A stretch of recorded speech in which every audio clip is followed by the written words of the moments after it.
What's up, guys? Welcome into this week's episode of Pickup Sports Talk. I'm Spencer Stein. And I'm Brandon Schiffman. We have a huge episode, and we're actually going to start with the topic I feel like we've been meaning to start with for the last few weeks, but we really haven't been able to get to it, and that's college basketball. I want to dive in with a few games, some quick reactions, and then we'll get into some predictions and some talking points. For starters, on Tuesday, Texas beat Iowa State. That was a big game. I know there were a lot of chirps going around. The Big 12's been hot. Do you have any immediate reaction to this game? I mean, the Big 12 is still the best league. I know we're also about to say Kansas State beat Baylor at home, but honestly, both those games, the home team won. I don't think it changes too much in the rankings. But something to note about those Big 12 games, Baylor's dropped 2 straight. And now they're coming into a home game against Texas this weekend. That's an absolute showdown. I do think those are... It's going to be a great game. I do think those are the 2 best teams in the Big 12 behind Kansas. So it's really going to be interesting. And now that it's coming down the stretch to see who's going to be the regular season champ, it's really getting interesting. So that's definitely the best conference, I think, to watch games on a nightly basis. Because there's 5 teams ranked in the top 14. So for sure, a ton of talent in the Big 12. Quickly want to shout out Jabari Rice from Texas. Been absolutely killing it off the bench. They call him a 6-man. I wouldn't even call him a 6-man. He's getting starters minutes, and he's been absolutely killing it. A lot of great guys just throughout the Big 12. He's a real standout. And with Texas, everyone's always talking about Tyrese Hunter, and he's probably their best player, I'd say it's or Marcus Carr. But to me, I was gonna say I feel like since Jabari Rice comes off the bench, he's always seen as like the third wheel in that crew. Mm-hmm. But I honestly think he might be the best scorer on that team. It's kind of a hot take. Marcus Carr, I think, averages more points a game than him, but Jabari Rice, I really think when it comes to March, is going to be the guy who's making a difference. Yeah, for sure. They just put him out there and he gets buckets. Yeah. Simply put. Like we said, just a lot of talent in the Big 12. Definitely the most fun conference to watch. Yeah. Also on Tuesday, my Indiana Hoosiers fell on a road game at Michigan State. People are saying, oh, you got upset, you suck. Yes, they suck, but it was not an upset. MSU was favored by 3.5. I know the game meant a lot more to them beyond basketball, so it was actually a good game to watch. It's a shame Indiana lost down the stretch. But now they've dropped 2 of 3, including a tough one at Northwestern. And Texas A&M beat Tennessee at home. Do you have anything to say about that? I mean, Tennessee's lost a few big games down the stretch now. The more and more I'm seeing it, the less and less I'm believing that this team is a legitimate contender come March. A lot of talent there, but they've been choking some big games. Tennessee is shooting down the rankings as they should be, but this wasn't a game I expected them to win. Texas A&M has been quietly playing well. They don't have necessarily a star. I watched this whole game, and it just seems like they play team basketball. They have team chemistry. It's not normally a basketball school, but I think Texas A&M could sleepy go into the tournament and win like a game or 2. Yeah, for sure. I think that there's some talent there, and I think they have to be respected for such reasons. Let's move on to Wednesday's game. BC upset UVA. I know this one was unexpected. I know you've been talking about some other games not being upsets. This was definitely an upset. Oh, yeah. I know BC stormed the court after the game. Are your opinions changing on UVA? No, big night in Chestnut Hill. UVA couldn't shoot the ball at all. Good win for BC. I think that's their biggest win against like a top 10 opponent in a while. So I think since like 2001. So I don't take anything away from it though. That's fair. I mean, honestly, I think the other big game we were meaning to talk about was Bama versus South Carolina. I know there's an underlying topic in the game if you want to just talk about it. Yeah, so first things first, Brandon Miller dropped 41 points in an OT win at South Carolina. You'd expect Bama to be able to win it easier, but I think there's more going on in the program, and honestly we have to see if the locker room stays together. In the situation where one of their players, I think Darius Miles, shot and killed a woman who was 23 years old a few months ago. He obviously got dismissed from the program. He's up for a murder charge. But news came out a few days ago that Brandon Miller supplied the gun used in that shooting. He's Alabama's best player. I talked about him a few weeks ago. I said I think he's the best player in college basketball prospect-wise for the NBA. And all this controversies around him, people are starting to think Nate Oates, Alabama's head coach, might have tried to cover it up, or at least he said he was in the wrong place at the wrong time. He went on to say those comments were kind of he misspoke. But I really think that there's now a debate. Should Brandon Miller even been on the floor last night? I mean, I think it's definitely up in the air. I personally think, I mean, he's a great player. Don't get me wrong, but it's becoming something it's just becoming bigger than basketball now. Yeah. It's at a point now where you have the entire sports world questioning the morality, the ethics, everything behind this Alabama program. And it's great of a player as he is. And Spencer and I both were saying, future lottery pick, pretty much guaranteed unless this all goes very poorly for him, this whole process. I don't think he should be on the floor. Personally. Well, I think no matter what, he's going to be a lottery pick because legally in the state of Alabama, just supplying someone a gun is not illegal. And although there might be morality issues around it, I think he'll still be drafted. But I think despite Alabama not conducting their own investigation. They're just following along with the state investigation. Even though they know all the information, and even though it's not illegal in the state of Alabama, I still think when one of your players is involved in that big of a thing, you have to consider dismissing them, let alone letting them play. So I don't think he should be dismissed quite yet. I think they should wait because the more information that comes out, the more we see. But I think they shouldn't have had him on the floor last night, even though it would have meant they lost. This is obviously much bigger than wins and losses. As I said, I feel like people have gotten punished a lot more for things that were a lot less. Yeah, so now every game is like looking at how's the team stay together, is Brandon Miller on the floor, how do the fans treat him, and how does he play? He did still put up 41 points now. Career game for sure. Saturday he's going to be playing at home against Arkansas, so that's going to be interesting to see how that goes down, if he's even playing. So I think the media could stir this up and get Alabama to maybe rethink things. We both don't think he should be on the floor right now, but I don't think they need to make a rash decision this quickly. I completely agree. Let's move on to some picks for this weekend, and then we'll give some March Madness stuff at the end. Thursday, tonight, Northwestern at Illinois. Who you got? So I've been meaning to talk about Northwestern. They've been on fire as a program, I'll just say. They're up to now 21 with big wins against Indiana and Purdue. Yeah. Iowa. They smoked Iowa. Taking out a bunch of high-quality teams. And with that being said, I was looking at their schedule a little bit. Very, very streaky team. And then I was thinking, do they really go in, or do they really end the season on like an 8-game win streak? I was like, no, probably not. I think this is going to be the game that they lose or drop, maybe this one and one other. But I think Illinois takes this one at home. But I think the Northwestern still ends the year like on a high. And Northwestern, I do think, has a good shot at making it to the Big Ten Conference Tournament Championship. And I think they have a shot at the Sweet 16. Boo Buie and Audige is one of the best backcourts in college basketball. Boo Buie's the big name everyone hears. He's the one who hit the game winner against Indiana. But Audige really sets the tone in the fourth quarter. He's the reason they won the game against Purdue. And having a good backcourt like that, along with a 7-footer, I'm blanking on his name. Nicholson? Nicholson. He's not very good. No, I'm telling you, against Trace Jackson Davis, he's the one who shut him down. In the second half, offensively, though, he's definitely... No, he can't do anything offensively. He's afraid to shoot a layup, but defensively and on the boards, when he got benched, Indiana made their 21-point comeback. It's a shame they came up just short.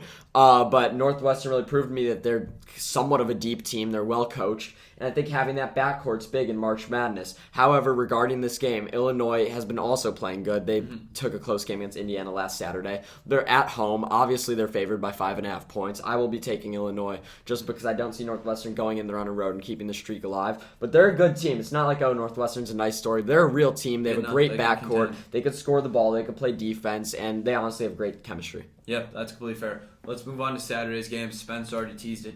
Texas versus Baylor. This game will be in Waco, Texas. Yeah. I'm going to have to take the Longhorns here. Longhorns have been hot, Baylor's been cold. I think I'm going to have to go with the hot team here. This game will be an absolute showdown. You have my word on that. I mean, really in the Big 12, they all beat up on each other again and again, but then March Madness, you never know, is going to come out. So although I just hyped up this game a lot, and it's going to be a great game, I don't necessarily think it's going to say a lot, because really anything could change in the next month. I will be sticking with the home team in Baylor, though. They have just as many scores as Texas does. LJ Crier's been absolutely on fire, even more than Keontae George. So I think Baylor is definitely a team that goes toe-to-toe with Texas, and at home I will be taking the Bears. For sure. Next game, team we already talked about, Alabama versus Arkansas. I'm going to give my quick spiel here. Arkansas all year has always had they've had some highs, some lows. Team has more talent than they know what to do with, it feels like. Literally. They have an amazing recruiting class. It hasn't quite clicked yet. I think this could be a game where it really clicks for them, and I think Alabama might be a little distracted with everything going on right now. I mean, it was kind of a hot take of mine. I thought Nick Smith would be their best player. He's only averaging 11.5. He's their fourth best scorer. I love Woo Pig as much as the next guy. I tried to pick him in an upset at Bama in college football this year. Realistically, I won't pick that again. I think if Alabama plays like they did against South Carolina, they'll lose. And I think if Brandon Miller doesn't play, they'll lose. But realistically, it's a home game. The crowd won't necessarily be chirping him as much. And I think the locker room is going to have a few days to sit with this and come together if he plays. I'm not saying he should play. I'm not saying I'm necessarily rooting for Alabama. I'm just saying if Brandon Miller's on the floor, I think they get the job done at home against the Arkansas team that, as you said, has been so streaky. Yeah, for sure.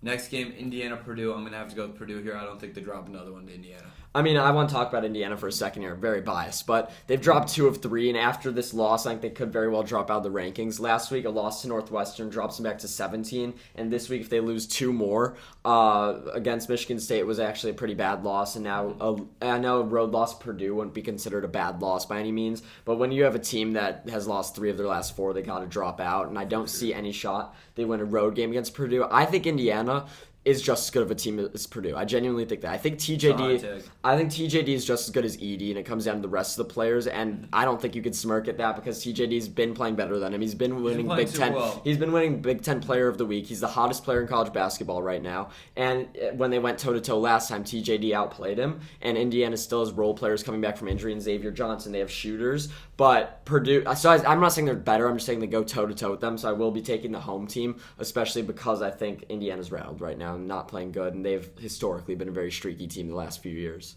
That makes sense completely.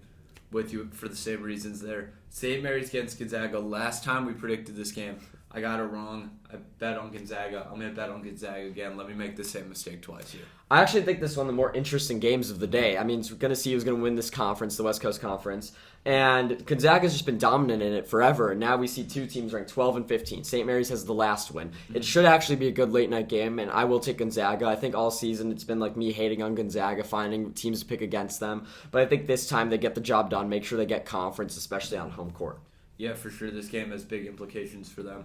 Let's move on to NBA All-Star Weekend. I know that it's kind of something that we haven't really talked about in the past, but I think there are some interesting things to talk about.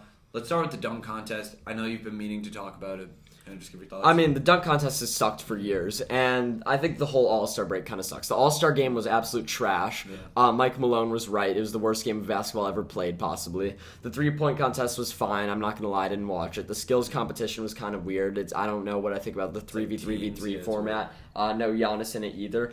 But the dunk contest was a highlight, and it wasn't because Trey Murphy. It wasn't because Jericho Sims, who, by the way, is now one of my least favorite players in the NBA. I don't like his dunks. I don't like what he posted after. They're like, oh, I don't care what you guys think. Good for him. Whatever. I think he's overrated. But Mac McClung. Rated whatsoever. I mean, his name. I mean, his dunks were overrated. I'm saying. Oh yeah, I thought you meant just as a player. I was like, I think he's just kind of like. As a player, he's like fine, but Mac McClung was really the star of this dunk contest. For sure. It's kind of weird that the guy who saved the dunk contest from the G League, and it brings up a lot of questions. No one wanted. Like no one wanted, but he's the only guy who made it interesting, and it just makes me think. The whole contest, first he saved it. Without him, it's another bad year. The dunk contest might be gone. So big to Mac McClung. He grew his name. He might even get a chance in the NBA because of it. I don't think he necessarily will, but maybe a team signs him next season for excitement. With that being said, something has to change because I'd rather see a great dunker like Mac McClung if I'm not going to get a star than some role player who's like mediocre at dunking like we saw last year. I know Anthony Simon's pretty good, but none of his dunks were that good. Yeah. Same with Obi Toppin. So realistically, the format has to be reformed. I think a good idea, if you could get superstars to come in, maybe superstars versus best dunkers of like the G League or high school or players who are known for dunking like Mac McClung. Otherwise, just keep bringing in Mac and guys like him. Maybe he's going to draw in more attention for next year. Who knows? I know John Morant said he absolutely won't be partaking. A billion likes. Yeah, a billion likes he's not going to get. But I think Mac McClung, he could start getting big name players to try and challenge him next season. So I was one of like a few, it felt like, who was genuinely happy about seeing Mac McClung in the dunk contest. Oh, yeah. I've been watching him play legitimately since he was like 17 years old at Gate City. And the thing I always found weird about this was it was the same people saying he was the most exciting player in high school basketball that were also like he shouldn't be in the dunk contest. I always kind of had that hope just based on the fact that like as a 16-year-old he was doing things that we haven't seen pros do. So I was happy about that. Obviously, great performance out of him. He got a sneaker deal out of it, I think, which is crazy. Gained a bunch of followers, got some buzz around the league, which is exactly what a player like him is needed. So I think that's all a big deal. But for me, like 2 years ago, if you put a G League guy in the dunk contest, I'd be pissed. I'd boycott it. Yeah. Just the reason I'm fine with it is because obviously he's a great dunker. But before, it's like you can find great street dunkers, stuff like that. I want to see NBA players. But it's gotten to the point where I'm not getting NBA players I love. And if you're going to do that, at least make them good dunkers. They're not even good dunkers. Yeah. Like it's bench players in the NBA who aren't great dunkers. I know Trey Murphy's a little more than that. KJ Martin's up and coming. But still, they weren't great dunkers. So if it's going to be like that, fine, bring in G League players. But if it's like the olden days where you're seeing Aaron Gordon, Dwight Howard, Blake Griffin, Zach LaVine, and you throw in Mac McClung, I wouldn't be happy with that. It's just gotten to the point where the NBA, I think, had to resort to that. Yeah, it's gotten to the point where that's almost a necessity, it feels like. Completely fair on that. Okay, so that's the All-Star break, and now we're heading into basically the fourth quarter of the NBA season. They call it the second half, but there's only 20 games left. And there's a lot of huge storylines. The battle for the 1 seed in the East, Giannis' injury, Kevin Durant coming to the Suns. So we're each going to give 4 NBA hot takes. And then we're not going to get to any football this week, but we're going to get some football hot takes next week regarding the offseason. But Brandon, I want you to start. Give me your first NBA hot take. My first NBA hot take is that Joel Embiid and the Sixers end the year super duper hot, and that will not only spice up the Eastern Conference race for the 1 seed, but it'll also spice up the MVP race. Yeah, they're not making a run for the 1 seed, in my opinion. I think it's all Boston there, especially with Giannis' injury. And I think the MVP's locked up with Jokic. Embiid could play well, but really I think that realistically they could play themselves into a conversation, though, where realistically we're looking at it, especially if they're only 3 games slip with how talented the West has become. I think a lot could happen. They're only 3 games back, but I don't see Jokic making a slip up. My only other point is I think this is kind of separate, but I think the the Sixers at least, are very dependent, or it's going to be interesting to see how James Harden plays. I think when you're looking at the Eastern picture for who could compete, we know what the Celtics are bringing. We know what the Bucks are bringing. If James Harden can bring his best, I think the Sixers could play their way into the conversation because I think we know what we're getting with Embiid. I'm going to switch over to the West for a second with my Lakers. I just had to bring this in. I think they make it out of the play-in. I know Coach Darvin Ham said they're trying to make it to a top 6 seed. That's not really realistic. No. It's only 3.5 games back, and I really love the roster they're building. But given the talent in the top 6 of the West, I don't think they're making it there. But I do think they make the play-in, and I think they win their play-in game and make it to the playoffs. And people are saying, oh, if you're a top 2 team, you don't want to see the Lakers in the playoffs. I don't think that's necessarily true. I think there's 5 teams better than them in the West that are scarier. That's the Nuggets, Grizzlies, Clippers, Suns, Mavericks, and the Warriors. That's 6. Mm-hmm. But still, I think there's a chance this Lakers team can make some noise in the playoffs, and I do have them making it to that final 8. I wouldn't really call them winning the play-in much of a hot take. Their odds of making the playoffs, I think, are more than plus 240. So but I still think at the end of the day, they really haven't seen a healthy team all year, and now, especially with this new look team, I don't think that should be the expectation, but I think most people who know basketball well know that they'll turn it on towards. Yeah, but just given that they're 13th seed in the West right now, or ranked 13. But they're 3 games back, like you said. It's not bad. I have 3 games back from the 6th seed. I think that's maybe a little bit too cold of a hot take, but whatever you want to say. My next hot take: Dallas begins to slip as Kyrie and Luka's fit doesn't immediately click. I think in time this fit will begin to make more sense, but as of right now, I don't think it's going to be a perfect fit. And I think there are a lot of teams in the West, like you said, knocking on the door for them. They're half a game ahead of the Pelicans and T-Wolves. Golden State's still in the picture, and the LA's a little bit ways away, but they're still in the picture too. I think that they begin to slip, maybe end the year as a 7-8 seed. Well, if you're looking at the Mavs, they're on a 3-game losing streak, and Kyrie and Luka each put up huge numbers, but they lost both of those games. Did you see that final possession? I think it was against Denver. They couldn't, or maybe Minnesota. They couldn't get up a shot.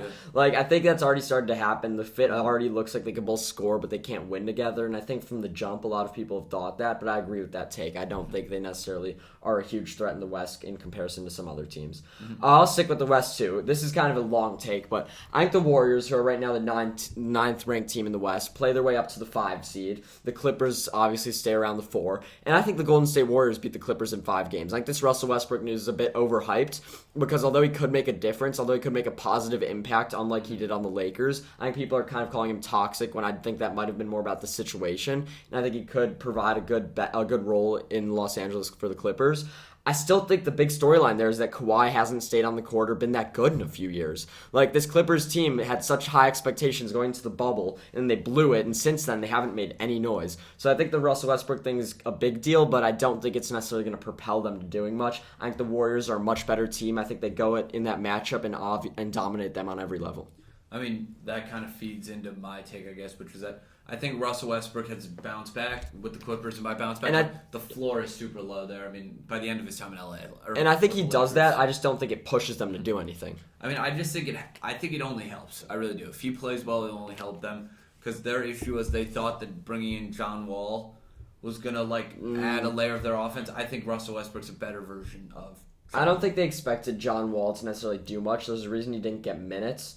Or that many minutes. Reggie Jackson's kind of been the guy, but I think he's gone now too. Really, Norman Powell is still, I think, their third most important player. He's been in the he's averaging 17 a game, and I think he should win 6th Man of the year or be right there. So I think the Clippers could stay where they are. I just think in the playoffs they're not making much more noise, whether it's Westbrook or not. But maybe PG's play goes up with Westbrook. Yeah. I'm gonna stay in the West one more time. I think Kevin Durant to the Suns is the biggest storyline by far for the second half of the season, and I think he does catch fire. I think he looks good. I think he's scoring a lot on a nightly basis. But I think Booker hasn't played with a guy like that before, and I think Chris Paul is still going to be fine. But I think it takes away from them a bit, and I think the Suns struggle to necessarily win as many games as we think. They'll still be winning. They'll still, I think, play their way into the 3 seed in the West. But I think it's going to be a point where it's like, wow, KD's averaging 30 with the Suns, but hey, they still look worse than Denver and Memphis. So I'm not going to necessarily get into a playoff prediction there, but I'm just saying I don't think they make the finals, and I don't think they necessarily look like the best team in the West, but KD will be a huge scorer there. Yeah, I think KD will put up numbers. I also think that them bringing in Terrence Ross is an underrated thing. He's been good for some years now in Orlando, just kind of moving like pretty low. My last take goes back to the East. I think Milwaukee ends the year hot. When Giannis comes back from his injury, Middleton's starting to come back. I think this will all kind of click right before the playoffs. Not saying they're going to win the finals by any means, but I think that this will be a team that towards the end of the year really starts to hit their stride. I think they're not going to finish 3 games ahead of the rest of the league. I think I think the Celtics have the 1 seed locked up. I think they've been outplaying the Bucks nearly, and with Giannis out, they'll be able to get that edge in the next few games, maybe few weeks. That they'll be uncatchable. And looking at 3 games ahead of the rest of the league, that's including Denver too, who's 1 game up on them. So I think that's kind of unrealistic. But I said a week ago that I had the Milwaukee Bucks. I meant what? I meant the West. You mean the East? Or the East, yes. So, but either way, 3 weeks ago, I did say I had the Bucks winning the NBA Finals, and I think it's neck and neck. I think it's going to be the Bucks or the Celtics winning it all. But if the Suns make the finals, I think they win it. So that's my take. I don't think they make it out to the finals, though. I think it's going to be Denver and either Boston or Milwaukee. I'll stick with Milwaukee now. And I'll go to the East right now, kind of regarding your standings. I think when we're looking at the top 5 teams in the East right now, I think it's going to end the season that way, and I think it's going to be chalked to the Eastern Conference Finals. That meaning the Celtics will stay the 1 seed, the Bucks will stay the 2, the Sixers will stay the 3, Cavs 4, Nets 5. I think the Nets stay at the 5. I think they play well enough to fend off your Knicks, your Heat, the Atlanta Hawks I want to talk about in a minute. And I think it stays like that. I think the Bucks put away with the Sixers. I think the Celtics beat the Cavs. And then Celtics Bucks is really all anyone wants to watch. These teams I feel like are head over heels above the rest of the Eastern Conference. Even though the Sixers are good on paper, I think it's those 2 teams, and I think that's going to be who makes the. I do think it's slightly. I'm favoring the Bucks, but it could go either way. But I don't think the Bucks catch the 1 seed. Got it. Do you have any other take? I know you said you wanted to mention. Yeah, so the Atlanta Hawks this morning, they fired Nate McMillan a few days ago. They hired Quinn Snyder. So do you think that makes a difference for them? I think, I like Nate McMillan a lot. I know we've advocated for him in the past as a good coach.